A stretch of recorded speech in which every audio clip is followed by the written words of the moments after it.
I want to bring in Jennifer Nieder. She's an operations associate at Team Rubicon, a veteran-led humanitarian organization that responds to disasters across the country. Jennifer, thank you for the time. I know it's incredibly busy for you guys, but this disaster, can you put it into context for us? What are things like on the ground, and what are you doing? Good morning. First of all, thank you so much for having me on here with you guys. As a operations associate for Team Rubicon in the state of Texas, very proud to be a part of this response and recovery. And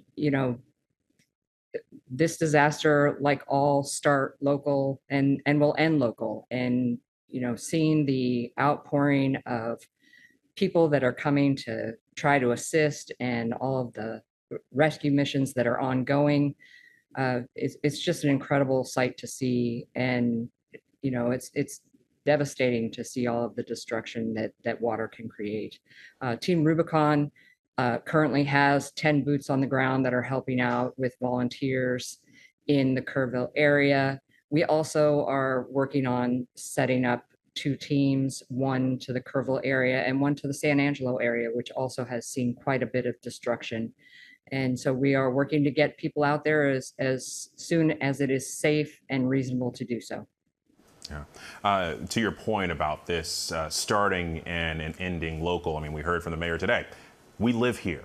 We lost friends here. It's deeply personal across the board, and you recognize that. But for your team and so many of the first responders, we can't overlook the trauma involved in this. And I recognize that while you're carrying out your mission, which is so important to that community, there's also another burden that's being shouldered there in dealing with what you're seeing and the stories that you're hearing from that community, especially for those that learn that their loved ones are lost. And so I'm curious. I mean, how are you and your team doing?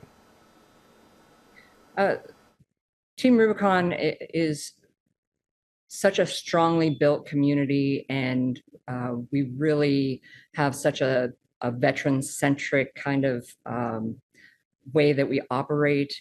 And so, when we talk about well-being and mental health and changing your socks, it's something that we hold very near and dear, and we think it's very important. And part of our culture is to get together at the end of the day and kind of talk about what we've seen and just work through it together. And then we also try to work with local communities where gray shirts are stationed, like their home bases, and make sure that they have resources if they need them to talk after disasters like this. Because as you stated, it's heavy, deep, hard work that we are humbled to be able to come into communities and do.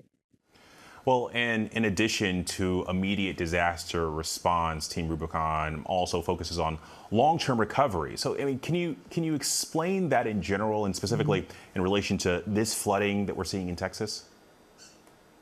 So we have a long-term recovery kind of branch of Team Rubicon, and it's really working hard across the nation. There's been lots of different areas where we have done rebuilds and help with that long-term recovery.